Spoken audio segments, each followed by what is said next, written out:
Mes chers compatriotes, au seuil de l'année 2016, je voudrais, au nom de l'Alliance nationale pour le changement, l'ANC, et en mon nom personnel, souhaiter à chacun de vous et à vos familles une bonne et heureuse année.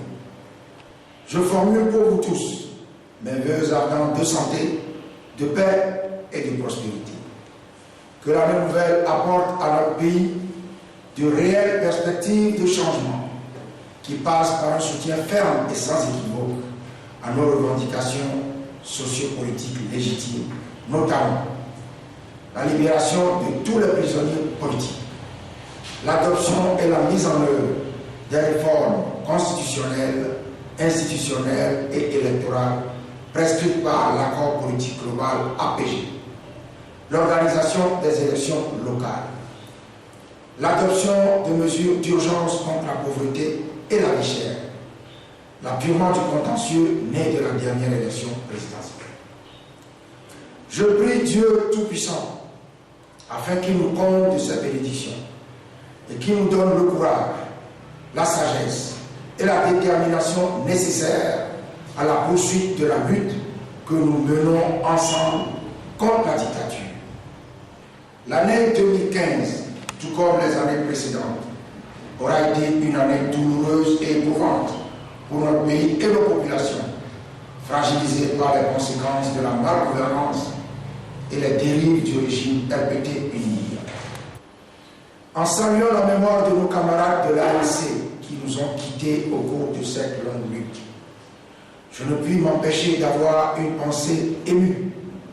pour nos compatriotes tombés récemment à Mango sous les balles assassines d'une soldatesque entièrement acquise à la violence consubstantielle à ce régime. Naturellement, je pense à tous ceux et à toutes celles qui passeront les fêtes de fin d'année le cœur meurtri parce que victimes de violences policières, d'injustice, d'insécurité, de harcèlement et d'arbitraire. Je pense à tous ceux qui croupissent dans la misère et l'indigence. Je pense à tous ceux et à toutes celles dont les droits sont impunément violés, en particulier les prisonniers politiques détenus dans l'affaire des incendies des marchés de Lomé et de Kara et aux personnes contraintes à l'exil, loin de leur famille. Je n'oublie pas les victimes de ces incendies, les femmes des marchés et les commerçants en détresse, ruinés et demeurés sans aucun dédommagement du gouvernement. Je veux une fois encore, au nom de l'ANC et à mon nom propre, marquer notre compassion et notre solidarité à tous et à toutes, et dire que nous les soutenons dans tous ces moments de souffrance et de douleur qui prendront fin, c'est notre conviction, avec le changement pour lequel nous œuvrons sans relâche. Les fondements de ce changement, qui constituent en effet la quintessence de mes engagements pour le Togo, le projet de société que vous avez approuvé en m'apportant massivement vos suffrages lors de l'élection présidentielle d'avril 2015. Il s'agit d'instaurer dans notre pays l'état de droit, la démocratie et la bonne gouvernance, d'assurer une justice indépendante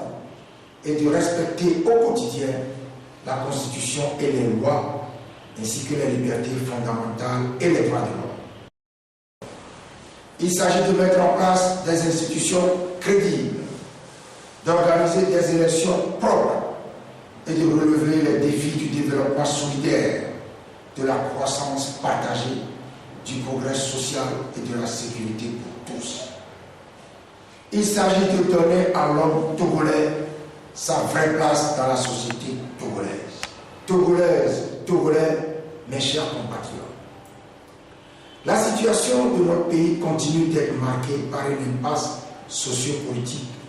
un déclin économique et financier, une pauvreté croissante et un pillage en règle des ressources nationales par un clan Les élections se succèdent et se ressemblent en matière de fraude, d'irrégularité et souvent de violence, avec en toile de fond le refus du régime RPT UNIR de mettre en œuvre les réformes constitutionnelles, institutionnelles et électorales, malgré tous les engagements pris. La dernière élection présidentielle, qui s'est tenue le 25 avril 2015, a été l'occasion d'un énième coup de force électoral perpétré par le même régime en place depuis plus de 50 ans. Le scrutin est totalement sorti de son cadre légal avec la proclamation unilatérale de résultats provisoires frauduleux par le président de la CENI, alors que seuls les procès-verbaux de 14 séries sur un total de 42 ont été examinés sans être validés et adoptés en séance plénière. Ensemble avec la coalition CAP 2015 qui a soutenu notre candidature à cette élection, l'ANC a rendu public un mémorandum édifiant sur ce coup de force dont la réalité est corroborée par le rapport de la mission d'expertise électorale de l'Union européenne. Le contentieux né de ce scrutin vient s'ajouter aux questions sociopolitiques non résolues et qui continuent d'exacerber les tensions dans le pays. Il s'agit de dérives de toutes sortes, essentiellement liées à la corruption, à l'impunité, aux violations de la Constitution, des lois, ainsi que des droits de l'homme, à l'instrumentalisation de toutes les institutions de la République et plus généralement à la malgouvernance. Des dérives mises en réserve dans les rapports d'institutions internationales telles que le FMI sur la situation macroéconomique, l'ITIE sur le secteur minier, le GFI sur les sorties illicites de capitaux,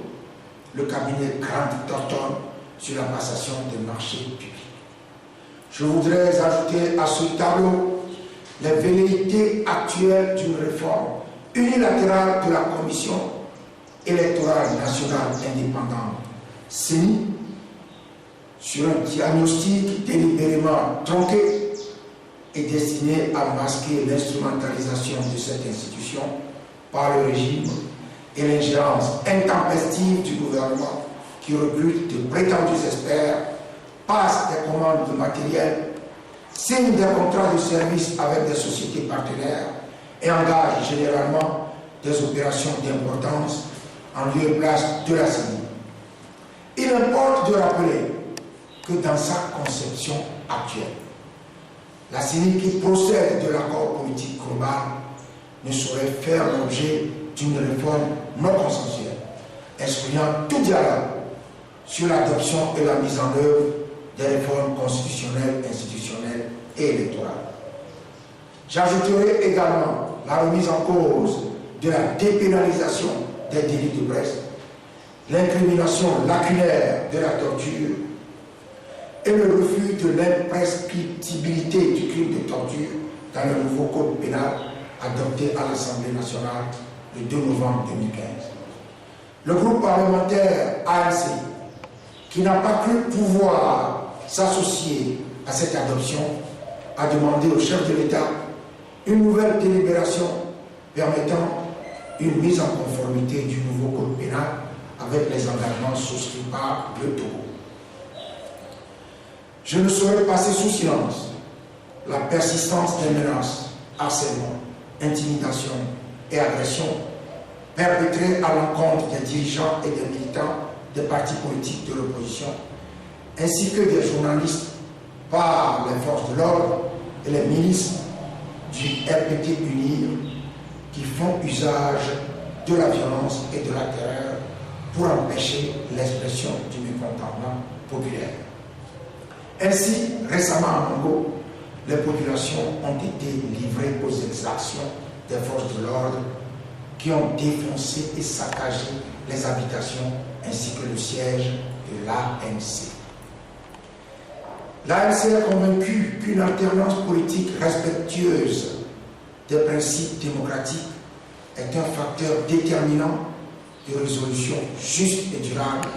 de la crise togolaise et partant du développement économique et du progrès social. Voilà pourquoi l'ANC se bat pour que les textes fondamentaux, leur application ainsi que l'organisation et le fonctionnement régulier des institutions de notre pays créent les conditions d'une alternance politique démocratique. Voilà pourquoi les populations togolaises et les forces démocratiques doivent se mobiliser massivement pour prendre résolument leur destin en main. C'est à cette mobilisation que l'ANC, par ma voix, appelle une fois encore nos compatriotes des villes, des campagnes et de la diaspora. Mes chers compatriotes,